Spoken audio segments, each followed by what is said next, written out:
Hi, we're Sales Tax and More. Today, we'd like to tell you about penalties in the sales tax world.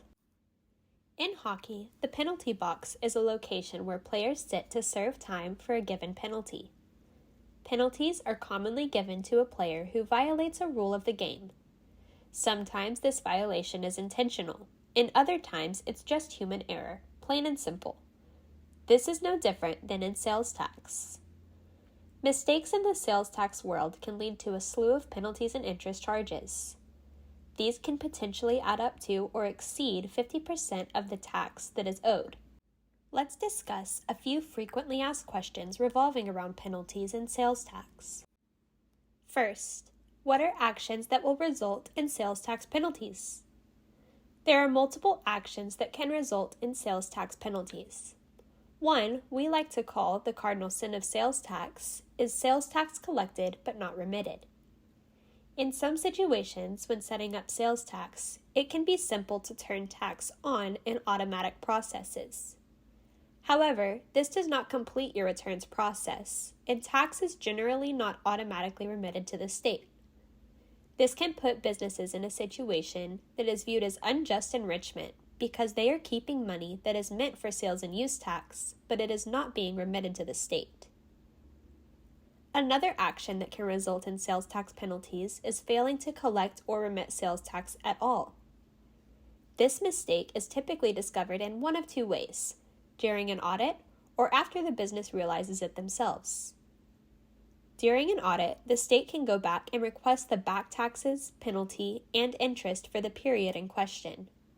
If you, as a business, discover this mistake, there are a few options to help mitigate the past exposure. Next, how do you avoid sales tax penalties? One of the surefire ways to avoid sales tax penalties and interest charges is to be compliant. A few questions to ask yourself when questioning if you are compliant are: do I have nexus in one or more states?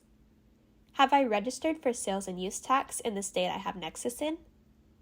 Is what I sell taxable?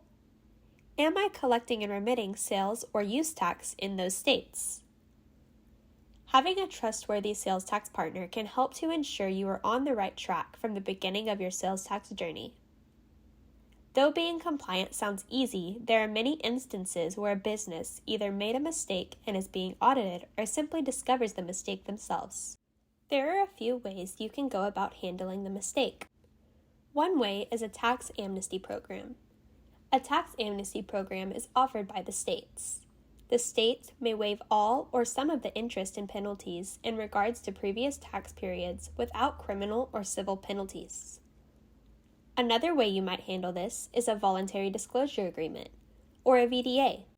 A VDA is where taxpayers can disclose tax liabilities from previous periods, and there are certain benefits for doing so. These include elimination of penalties or lower interest amounts. Benefits of a VDA can include limited look-back periods, penalties, and interest being reduced or eliminated. However, it is important to note that in most states, a VDA may not be available if you are already registered or have been contacted by the state. In these instances, a managed audit may be a better alternative. A managed audit is generally performed by a third party under the supervision of the state.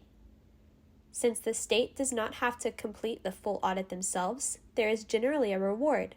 This could be a waiver of penalty and some or all of the interest being waived.